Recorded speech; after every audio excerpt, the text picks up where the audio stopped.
오늘 이 본문의 말씀은요, 주님께서 비유로 하신 말씀인데요, 목자가 잃어버린 양을 찾는 말씀에 대해서 비유로 하신 말씀입니다. 과연 이 말씀을 통해서 하나님께서 이 시간도 우리에게 무엇을 깨닫게 하시고 무엇을 말씀하시는가, 나에게 주시는 하나님의 음성이 있는 은혜의 시간 되시기를 간절히 축원드립니다. 누가복음 15장 1절과 2절 말씀을 보면요, 모든 세리와 누가요? 죄인이라고 했는데, 세리는 알겠죠. 세리는 돈을 위해서 동족을 팔아먹고 또 동족에게 세금을 거두어서 로마의 세금을 갖다 바치고, 그리고 남은 돈으로 착복해서 자기의 부를 쌓는 자들이 세리였습니다. 로마의 앞잡이들이었죠. 이 죄인, 근데 다음에 나온 죄인들은 누굴 것 같습니까? 이 죄인, 모든 세리와 죄인이라고 하는데요, 그래서 이 나오는 이 죄인은요, 창기를 뜻합니다. 이 창기는 당시에 몸을 팔아서 생계를 유지하는 일들을 했죠. 그래서 세리와 창기는 동일하게 악한 자들이다 이렇게 여겼고, 이들은 구원받지 못한다라고 당시에 여김받던 자들이 이 세리와 창기들이었어요. 그래서 이 세리와 창기하고는요, 함께 음식을 먹는 것도 죄라고 여겼고, 또 함께 인사하는 것도 죄라고 여겼고, 또 결혼하는 것은 더 크게 죄라고 여겼고, 그래서 이들하고는요 같이 사업을 하거나 어떤 일을 같이 하지도 않았어요. 그런데 모든 세리와 죄인들이 누구께 나온 거예요? 말씀을 들으러, 여기서 예수님이죠, 예수님께 가까이 나왔다는 것이에요. 그랬더니요, 2절 보니까 당시에 이 바리새인들 어떤 사람들입니까? 금욕주의자들이죠. 아주 철저하게 금욕주의적인 신앙생활을 하면서 철저하게 신앙생활을 금욕주의적으로 하는 자들이었어요. 일주일에 정해진 시간에 따라서 해야 될 것들을 금식도 하고 철저하게 그런 것들을 지켜가면서 하는 사람들, 어렸을 때부터 그렇게 지켜가는 사람들이 바리새인들이었어요. 또 서기관들이라는 것은 뭘 기록하는 자들이에요. 뭘 기록하는 사람들 같아요? 서기관들은 성경을 필사했어요. 그들은 긴 옷을 입고 그리고 성경을 필사하고 또 그리고 그렇게 다녔던 사람들이, 이 사람 서기관들이죠. 이 바리새인과 서기관들, 한마디로 말하면 오랜 신앙의 연조도 깊고 또 그리고 철저하게 어떤 신앙생활을 했던 사람들로 여겨졌던 사람들이죠, 겉으로는. 근데 그들이 뭐 있다고요? 수군거렸다. 디아곤기조라고 이 헬라어를 썼어요. 이것은 불평했다라는 뜻이 불평했다. 영어 NIV 성경은 murder이라고 이렇게 표현했는데요, 아주 불평한 것이죠. 정죄하고 불평한 거죠. 왜 불평하고 정죄했어요? 이 사람이, 여기서 이 사람은 누굴 가리킵니까? 이 사람이 누굴 가리켜요? 예수님이 누굴 영접해요? 죄인이라는 것이 세리하고 창기들, 불황자들, 이 사람들을 영접하고 음식을 먹고 있어요? 같이 먹는다. 여러분, 예수님이 당시에 별명이 있었어요. 별명이 뭐였냐면 죄인들과 함께 먹고 마시는 자다라는 자가 예수님의 별명이었어요. 그러니까 예수님은요, 죄인들하고 먹고 죄인들하고 마시고 죄인들하고 먹고 죄인들하고 마셨어요. 그러니까 사람들 볼 때, 바리새인들하고 이 서기관들이 볼 때는요, 예수님은요 이상한 사람인 거예요. 죄인들하고 어울리는 것 자체를 금하고 있는 그 시대에 죄인하고 같이 그렇게 하고 있으니까요, 예수님은 좀 이상한 분으로 이렇게 여겨지던 것이 당시의 이 모습이었던 것이에요. 여러분, 그런데요, 이 세리와 창기들에 대해서 예수님은요 이렇게 마음을 활짝 열어서 영접하고 가까이 했지만, 여러분, 바리새인과 서기관들은요 이들에 대해서 아주 멀리한 것이죠. 여러분, 우리가요 신앙생활할 때요, 예수님이 죄인들에 대해서 또 불신자들에 대해서 가졌던 마음을 우리도 품어야 될 줄 믿습니다. 여러분, 우리가요 정죄하고 판단하고 비방하는 마음으로는요 그들을 구원할 수 있습니까, 없습니까? 조금 날씨가 더운 것 같아요. 에어컨 좀 켜주시겠어요? 이 정죄하고 판단하고 비방하는 그 마음만 가지고서는 우리가요 사람을 전혀 구원할 수 있는 길이 없어요. 그런데 예수님께서는요 별명이 뭐였어요? 죄인들과 함께 먹고 마시는. 여러분, 죄인들도요 환대하고 정죄하지 않고요 그들에게 사랑을 베풀고 긍휼을 베풀고 환대를 주셨단 말이에요. 그러니까 그들도요 주님 앞에 나와서 뭘 들을 수 있었습니까? 복음을 들을 수 있었고 변화될 수 있는 기회를 얻을 수 있었고, 그들은 바뀌어서 하나님의 백성이 될 수 있었는 줄 믿습니다. 여러분 세리 마태를 잘 알죠? 세리 마태는 예수님의 제자죠. 마태는 성경 중에서 뭘 썼어요? 어떻게 하셨을까? 이름이 마태잖아요. 마태복음을 쓴 사람이 마태예요, 마태. 여러분 마태복음을 쓴 그 제자 얼마나 대단한 사람입니까? 여러분 그런데 그 사람 직업이 뭐였다고요? 세리였다는 거예요. 그러니까 세리가 예수님 앞에서 구원받을 때 예수님께서 세리 마태의 집에 가서 식사를 하셔요. 그러니까 세리가요 자기 친구들이 누구예요? 다 세리요. 다른 사람들이 친구할 수가 없어요. 친구를 안 해주니까. 그러니까 세리들을 다 불러 모은 거예요. 그래서 자기 집안에 세리가 가득하게 모여서 함께 식사를 한 거예요. 누구와 함께요? 예수님과 함께. 그랬더니 당시 마태복음 9장 11절과 13절에서도 바리새인이 와서 이렇게 말하죠. 바리새인이 이것을 보고 그의 제자들에게 이르되, 예수님의 제자들에게 말하되, 어찌하여 너희 선생님은, 누군요? 예수님은 세리와 죄인들과 함께 잡수시느냐? 예수님 별명이라니까요. 세리하고 죄인들하고 함께 식사하시냐? 라고 물은 거예요. 그랬더니 예수께서 들으시고 이르시되, 건강한 자에게는 의사가 쓸 때 없고 병든 자에게 쓸 때 있느니라. 그러면서 13절처럼 말씀하시는 거예요. 너희는 가서 내가 긍휼을 원하고, 주님께 뭘 원하신다고요? 긍휼의 마음을 원하고 제사를 원하지 아니하노라 하신 뜻이 무엇인지 배우라. 여러분 제사 드린다고 하나님께 예배 드린다면서 긍휼의 마음을 조금 더 갖고 있지 않으면 주님께서 기뻐하신단 말이요, 기뻐하지 않는단 말이에요? 여러분 이 시간도 마찬가지예요. 우리가 지금 예배드리러 주님 앞에 나왔잖아요. 예배드리러 나왔는데 우리 마음 가운데 정죄와 판단과 비방의 마음만 가득 차갖고 있다면 여러분 그 마음 주님께서 기뻐하신단 말이에요, 안 기뻐하신다는 얘기예요? 여러분 우리가 신앙생활 할 때요, 저 사람 이래서 싫고 목사님 저래서 싫고 교회 저래서 싫고 이 판단과 정죄한 마음만 가지고 신앙생활 한다면요, 여러분 그 신앙생활이요 하나님 기뻐하셔요, 안 하셔요? 안 하신다는 뜻이에요. 주님께서 바라시는 마음은 어떤 마음이라고요? 긍휼의 마음이래요. 긍휼의 마음.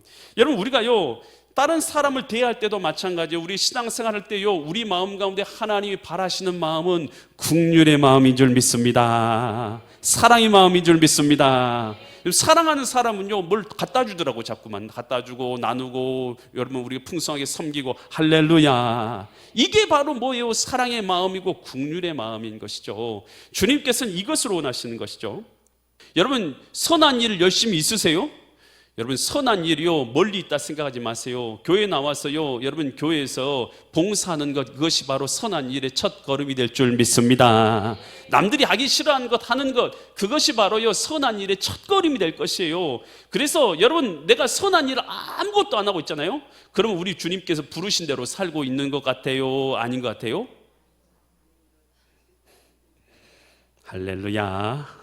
여러분 우리가 주님의 부르신 대로 선한 일에 열심히 있는 자기 백성이 되어야 될 줄 믿습니다. 우리 가만히 놔두면요 우리는요 인간이란 존재는 다 비슷해요. 그래가지고 가만히 있으면요 나쁜 생각이 우리를 착착착착 해가지고 딱 얽매요. 그러면 마음속에 어떤 게요? 꿍한 생각이 든단 말이에요. 꿍한 마음이 들기 시작하면 어떻게 됩니까? 원망이, 불평이, 미움의 마음이 우리가 가득 차요. 하나님께서 우리를 미워하는 거 좋아해요, 싫어해요? 싫어하시죠. 하나님은요 성령께서 우리 가운데 역사하시네요. 우리가 하나님의 자녀고 당신이 성령께서 우리 가운데 거하신 줄 믿습니다. 그래서 저도요 기도하면서요 뭘 구할까요? 성령 은혜를 계속 구해요. 그러면요 기도하다 보면 내 마음이 뭘로 바뀌어요? 꿍한 마음은 사라지고 사랑의 마음이 우리 가운데 샘솟듯 일어나게 되더라는, 그 마음이 어떤 마음입니까? 성령께서 내주하시고 기뻐하시는 마음인 줄 믿습니다. 그러면서 비유로 이런 말씀하세요. 이 서기관들과 바리새인들이 예수님을 비방하니까, 예수님께서 불평하니까 이렇게 말해요. 누가복음 15장 4절 말씀 보니까, 너희 중에 어떤 사람이 양 몇 마리가 있어요? 100마리가 있는데, 이거 비유죠. 100마리가 있는데 그 중에 하나를 잃어버리면 99마리를 들에 두고 잃은 것을 찾아내기까지 찾아다니지 않겠느냐. 여러분 이 목자가 양 잃은 목자는 바로 누구를 뜻하냐면 바로 하나님을 뜻하세요. 하나님의 마음이 어떤 마음이에요? 양 99마리보다 잃은 한 마리의 양을 찾아서 헤매시는 마음, 그 양을 돌이키기 위해서 노력하신 마음, 그 마음이 우리 하나님의 마음인 줄 믿습니다. 여러분 그래서 하나님이요 육신을 입고 이 땅에 오신 예수님, 우리 하나님이 이 땅에 뭐하러 오셨어요? 저와 여러분을요, 우리가 바로 누구였냐면요, 잃은 양이었죠. 하나님 없이 살았잖아요. 죄인으로 살았잖아요. 주님 없이도 잘 먹고 잘 살 수 있다고 생각하고 내 마음대로 살던 것이 바로 저와 여러분들 아니었습니까? 그런 저와 여러분을 구원하기 위해서 하나님의 아들 독생자 예수님이 오신 것이 바로 하나님의 마음인 줄 믿습니다. 그래서 저와 여러분이 구원받았으니까요, 저와 여러분도 하나님 앞에서 이 마음을 품어야 될 줄 믿습니다. 여러분, 예수님께서 이 땅에 오셔가지고요, 사람들을요 찾아서요 영혼을 구원하시는 일을 계속 하셨음을 보여주죠. 여러분, 예수님께서 사마리아로 가셨죠. 사마리아 그 여인, 정오예요. 햇볕 쨍쨍 찔 때 예수님께서 우물 곁에 앉아 계시죠. 근데 사마리아 여인이 찾아오죠. 예수님께 그 여인에게 말씀하시죠. 여인아, 내게 물 좀 달라. 그렇게 말하니까 이 여인이, 당신은 유대인으로서 왜 내게 물을 달라고 하십니까? 보통 유대인들은 내게 물 달라고 하지 않고 상종도 하지 않는데, 당시 유대인들은요 사마리아 사람하고 상종도 안 했어요. 사마리아 사람들은 잡종이라고 해요. 잡종이라고 했으니까 이방 사람하고 혼종되었기 때문에, 혼합되어져서 혈통이 섞였기 때문에 그들을요 이방인보다 더 나쁜 사람을 여겼어요. 그것이 바로 당시 사마리아인을 여기는 유대인들의 마음이었죠. 여러분, 그런 마음을 품고 있는데 어찌해야 내게 물을 달라고 합니까? 그랬더니요 예수님께서 이런 말씀을 대뜻 하시죠. 내가 주는 물은 내 속에서 영원토록 솟아나는 물이 될 거야. 너가 먹는 물은 계속 목마르지? 그러면 내가 주는 물 먹으면 영원토록 솟아나는 샘물이 될 거야. 그러니까 그 여인이, 그러면 그 물 놔둬주세요. 그랬더니 예수님께서 갑자기 말씀하시죠. 너 남편을 데려오라. 갑자기 남편을 데려오래요, 예수님이. 그랬더니 그 여인이 뭐라고 말해요? 남편이 있어요, 없다고요? 저는 남편이 없습니다 라고 말하니까 예수님이 그 여인을 똑똑하게 쳐다보고 말하죠. 그래, 내 말이 맞다. 너는 5 남자가 있었지만 5 남자가 다 떠나갔고 지금 있는 남자도 내 남편이 아니니까 너는 남편이 없다고 하는 것이 맞다 라고 그렇게 그 여자가 깜짝 놀라게 되죠. 그러면서 예수님한테 당신은 메시아인 것 같습니다, 당신은 선지자인 것 같습니다 이렇게 말하면서 우리가 어디서 예배해야 됩니까? 그래서 주님께 뭐라고 말씀하십니까? 어디서 예배하는 게 중요한 게 아니라 하나님과 신령과 진정으로 예배할 때가 우리 곧 이때라 라고 말씀하시죠. 여러분, 이 예수님을 만나고 나니까 이 여인 가운데서 마음의 변화가 일어나죠. 이분이 바로 약속하신 구원자요 메시아다라는 마음이 확신이 들죠. 그 즉시로 나가서 그는요 물동을 벌어들고 나가서 예수님을 전파하는 사람으로 바뀌어지게 되죠. 여러분, 예수님께서요 사마리아 여인 소외됐어요. 마음에 상처를 입었어요. 5 남자를 만나고 헤어질 때마다 얼마나 상처가 쌓여요. 여러분, 사람이요 한 번만 결혼하고요 한 번만 이혼을 해도요 상처가 깊어요. 사람이란 존재는요 상처를 많이 받습니다. 겉으로만 보이는 게 상처가 아니에요. 마음에 있는 게 상처 아니겠습니까? 여러분, 그런데 그것이요 5번이나 반복되었을 때 그 여인의 상처는 얼마나 깊었겠냐는 거예요. 사람 말로는 표현할 수 없을 만큼 깊었어요. 그리고 그녀는요 지금도 그 불의한 관계 속에서 일어나고 있는 상처가 얼마나 깊었겠어요. 그 상처로 인해서 그 마음은요 도저히 치료받을 수 없는 그런 상태였단 말이에요. 세상 사람들하고 더 이상 상종하기 싫어서 정오에 아무도 없는 시간에 물들어 온 게 이 여인이었어요. 그런데 그 여인을 찾아서 예수님이 오시고 만나 주시고 그의 영혼을 불러주신 줄 믿습니다. 사람들은 귀하게 여기지 않는 여인, 소외된 여인이지만 우리 주님께서는 사랑하시는 여인인 줄 믿습니다. 거라사 지방에 군대 귀신 들린 자, 여러분, 사람 귀신 들린 사람 보셨어요? 그 귀신 들린 사람, 여러분 그 사람 가까이 하고 싶어요? 멀리 하고 싶어요? 멀리 하고 싶죠. 누가 귀신 들린 사람하고 가까이 가서 친밀하게 친구하고 친미하고 만나고 그러고 싶겠어요? 거라산 군대 귀신 들린 사람이 꼭 그런 사람인 말이에요. 무덤 곁에서 살면서 발가벗고 소리 지르고 그리고 막 사람들을 해코지하고 한단 말이에요. 여러분 앞에서 누가 발가벗고 뛰어다닌다면 여러분 가까이 가겠어요? 저는요 도망칠 것 같아요. 저도 가까이 못 갈 것 같아요. 그런데 아무도 그 사람에 대해서 소중하게 여기지도 않고 귀중하게 여기지도 않고 가까이 여기지도 않고 그 영혼의 생명에 대해서 아무도 귀하게 여기지 않잖아요. 그런데 예수님께서 그 사람에게 가까이 가시죠. 그러니까 그 귀신 들린 자가 정신을 차리고 뭐라고 해요? 하나님의 아들이 어찌하여 내게 오셨습니까? 귀신이 말하는 것이죠. 그랬더니 예수님께서 그 귀신아, 너 그 사람에게서 나가라 라고 말씀하시죠. 그랬더니 나가라고 하실 때 저를요 저기 보이면 돼지떼, 2,000마리의 돼지떼가 있었어요. 돼지떼 2,000마리에 들어가게 해주세요. 이렇게 이제 귀신이 말하죠. 그랬더니 예수님께서 내가 허락하노니 돼지떼 2,000마리에 들어가라. 그러니까 돼지떼 2,000마리의 그 군대 귀신이요, 그러니까 사람의 마음 가운데요, 귀신이 한 마리만 들어갈 수 있는 게 아니라 2,000마리도 들어갈 수 있다는 걸 기억해야 돼요. 2,000마리의 귀신들이요 다 들어가지고 그 돼지떼에 들어가지고요, 그 돼지떼가 다 어떻게 됐어요? 몰살해서 죽은 거예요. 그러니까 동네 사람이 깜짝 난리가 난 거죠. 왜 난리가 났어요? 돼지가요, 요즘에는 그래도 싸다고 생각하지만 당시에는요 굉장히 값어치가 있는 거였어요. 그런데 2,000마리나 되는 값어치 있는 가축들이요 한꺼번에 다 죽어버렸단 말이에요. 그래서 사람들이 깜짝 온 것이죠. 그래 예수님 앞에 와가지고 뭐라고요? 이 도시를 빨리 떠나시오 하고 그렇게 말하는 것이죠. 여러분, 그 사람들에게 있어서는요, 그 귀신 들려가지고 미친 짓 하고 있는 한 사람의 영혼이 귀했을 것 같아요? 아니면 돼지떼 2,000마리가 귀했을 것 같아요? 예, 다행입니다. 그런 말씀 갖고 있는 게 다행이에요. 여러분, 그런데 당시 사람들에게는요, 그 귀신 들린 한 사람, 별로 그 영혼보다는요 돼지떼 2,000마리가 더 귀하게 여겼던 것이죠. 그런데 예수님께는 어떠냐는 거예요. 예수님께는요 돼지떼 2,000마리보다 그 한 사람의 영혼이 더 귀한 줄 믿습니다. 여러분, 이것은요 우리를 향한 말씀이에요. 다른 사람을 향한 말씀 아니에요. 우리 하나님께서 귀하게 여기시는 것이요, 우리를요 돼지떼 2,000마리와 비교할 수 없을 만큼 우리를 귀하게 여기신 줄 믿습니다. 여러분, 우리 하나님은요 참새 한 마리도 하나님께서 허락하지 않으면 땅에 떨어지지 않는다 했어요. 여러분, 너희가 이 참새보다 얼마나 귀하냐, 얼마나 귀하냐. 하나님께서는요 우리의 영혼을 이처럼 귀하게 여기신 줄 믿습니다. 한 사람의 영혼을요 귀하게 여겨서 그 사람의 영혼을 구원하기 위해서 이 땅에 오신 분이 예수님이세요. 우리 하나님께서는요 이 시간도 여러분의 영혼을 사랑하고 계시고 여러분의 영혼을 귀하게 여기고 계신 줄 믿습니다. 그래서 불러준 거예요. 여러분, 그냥 온 것 같죠? 여러분, 그냥 저를 만난 것 같죠? 절대 그렇지 않아요. 여러분, 주님께서요 여러분의 영혼을 사랑하셔서요 저를 통해서 영혼을 살리시라고 저를 붙여주신 줄 믿습니다. 여러분, 이 무당 엄마 목사 아들이라는 책이 있어요. 이 주명식 목사님이 쓴 책이에요. 어렸을 때부터 이 주명식 씨는 이제 목사님은 교회를 다녔어요. 어린 시절에 교회 다녔었는데 교회 다니다가 은혜를 받은 거예요. 그래가지고 나중에 커서 나도 영혼을 구원하는 목회자가 되어야겠다, 목사가 되었다, 이렇게 마음을 품은 거예요. 그래가지고 군대를 들어가게 됐단 말이에요. 군대 간 사이에 그렇게 마음의 결정을 하고 군대를 들어가게 됐는데 군대에 들어간 사이에 엄마가 신내림을 받아가지고 무당이 돼버린 것이죠. 그러니까 이 대대손손, 그러니까 그 어머니 그 위쪽으로부터 계속해서 이 무당 신내림을 가족들이 받아왔던 그런 가정이었던 거예요.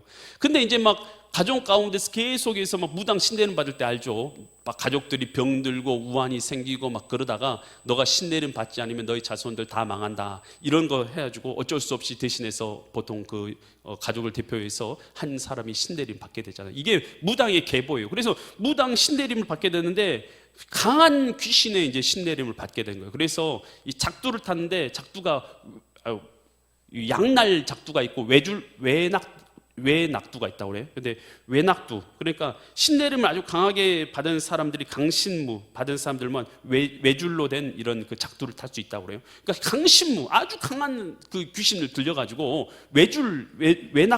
외낙두를 이게 막 이 작두를 타는 그런 엄마가 된 것이에요.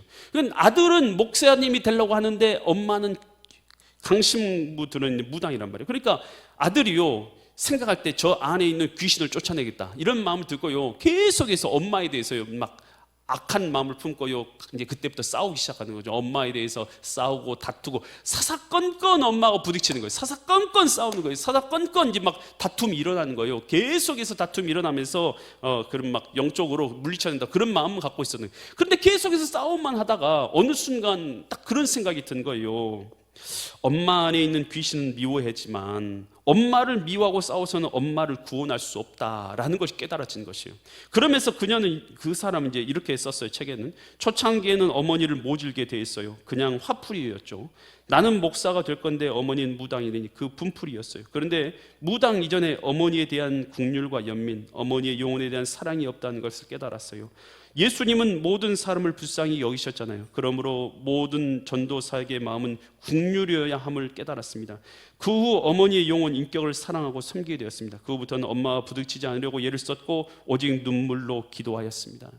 우리가요 가족 구원할 때 꼭 이렇단 말이에요. 가족 안에, 저 남편 안에, 그 아내 안에 귀신 새끼가 들어가지고 그건 쫓아내야 된다, 이런 생각만 갖고 있으니까요 맨날 싸움만 일어나는 거예요. 다툼만 일어나는 거 막 그렇게 하는데요, 그게 아니에요. 그 안에 떠났어요. 우리가요 그들 향해서, 예수님도 죄인을 향해서, 불신자들 향해서 긍휼의 마음을 품고 그들을 구원해 내신 거 아니겠어요? 오늘 우리도요 그들 향해서요 사랑의 마음을 품을 때에 전도의 문이 열려지게 될 줄 믿습니다. 여러분, 요한복음 3장 16절에서 예수님이 이 땅에 오신 목적을 이렇게 말하고 있죠. 하나님이 세상을 이처럼 사랑하사 독생자를 주셨으니 이는 저를 뭐한 자마다요 믿는 자마다 멸망치 않고 영생을 얻게 하려 하심이라. 하나님이 이처럼 우리를 어떻게 하셨어요? 사랑하셨다는 거예요. 여러분, 우리가 구원받은 것을 잘 생각해 보세요. 저와 여러분이 구원받은 것이 누구의 사랑으로 구원받았냐면 예수 그리스도께서 이 땅에 오셔서 저와 여러분을 위해서 십자가에서 물과 피를 흘려주신 놀라운 그 사랑으로 말미암아 저와 여러분이 죄 사함을 얻고 구원을 얻었잖아요. 여러분, 우리도 사랑받아서 구원받았으니까요 우리도요 예수님의 마음으로 사랑의 마음을 품어야 될 줄 믿습니다. 영혼 구원은요 다른 것으로 일절되지 않아요. 사랑의 마음으로만 될 수 있는 줄 믿습니다. 사랑의 마음이 있을 때 영혼이 보이는 것이고, 사랑의 마음이 있을 때 구원의 역사가 나타나게 되더라라는 것입니다.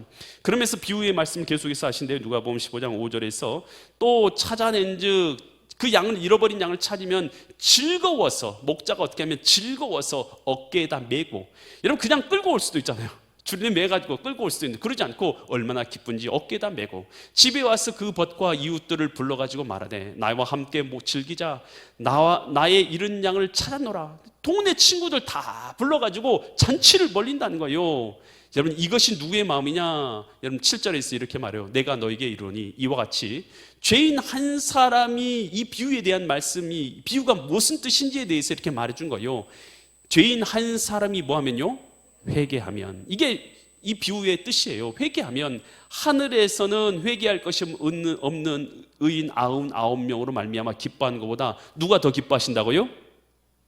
여기 써있지는 않지만 하나님이 기뻐하시는 줄 믿습니다. 의인 99명보다요 죄인 한 사람이 회개하고 돌아올 때 하나님이 기뻐하시는 줄 믿습니다. 여러분, 우리가요 하나님의 자녀 됐잖아요. 저와 여러분 하나님의 자녀죠. 자녀 아니에요? 예수님이 여러분 아버지 아니셔요? 우리 주기도문 할 때마다 뭐라고 기도해요? 하늘에 계신 아버지라고 부르잖아요. 그래서 저와 여러분들은 다 하나님의 자녀인 거예요. 아멘. 하나님의 자녀들은요 하나님을 뭐 하게 해야 돼요? 기쁘시게 해야 될 줄 믿습니다. 뭐 어떻게 기쁘시게 할 거예요? 죄인 한 사람이 회개하고 돌아오면 기쁜 거예요. 저도요 교회 안 나오던 한 사람이요 교회 나와서 예배드리는 모습 보면 그때가 참 기뻐요. 그런데 어떤 사람이요 안 나오잖아요. 그러면 제가 제 마음이 기쁘겠어요? 슬프겠어요? 마음이 아프죠. 여러분, 그러니까요 여러분요 저를 기쁘게 하려면요 여러분요 예배 때 잘 보이세요. 할렐루야. 여러분, 그러면요 제 마음이 기뻐요. 안 보이면요 제 마음이 슬픈 거예요. 우리 주님도 마찬가지예요. 우리 하나님도 마찬가지예요. 우리 하나님도요 죄인 한 사람이 회개하고 돌아올 때 기뻐하시는 줄 믿습니다. 그러면 우리는요 우리 주님 기쁘게 하려면 죄인을 회개시켜서 구원한다면 우리 하나님께서 얼마나 기뻐하시겠어요? 영원 구원하면 우리 하나님 기뻐하신다니까요. 여러분, 우리가요 이 땅을 살아갈 때 하나님을 기쁘시게 될 줄 믿습니다. 우리 아버지 기쁘시게 될 줄 믿습니다. 우리 아빠, 우리 하나님 기쁘시지 않는 거 멀리 있는 건 아니에요. 여러분, 우리가요 영혼 구원해서 그 영혼이요 살아나서 하나님의 진짜 백성 된다면 우리 하나님 기뻐하시고 춤추실 줄 믿습니다. 여러분, 우리가요 이 땅 살아갈 때요 오늘 주님께서 비유로 말씀해 주셨잖아요. 우리 주님 기쁘시 하는 거 멀리 있잖아요. 여러분요 오늘 나갈 때요 오늘 1시 반에 전도한다 했잖아요. 전도지 갖고 나가서 전도해 보세요. 예수님 믿으세요. 한마디라도 해보세요. 내가 신앙생활 하는데 지금까지 살았는데 내 입술로 예수님 믿으라고 한마디도 못했다면 여러분 신앙생활 잘못하고 있는 것 아닐까요? 여러분, 우리가요 예수님 기뻐하시도록 우리를 통해서 예수님의 이름이 전파되고 복음을 전파되고 영혼을 구원한 역사가 우리를 통해서 일어나게 하는 믿음의 거룩한 성도들 되시기를 예수 그리스도의 이름 받들어 간절히 축원드립니다.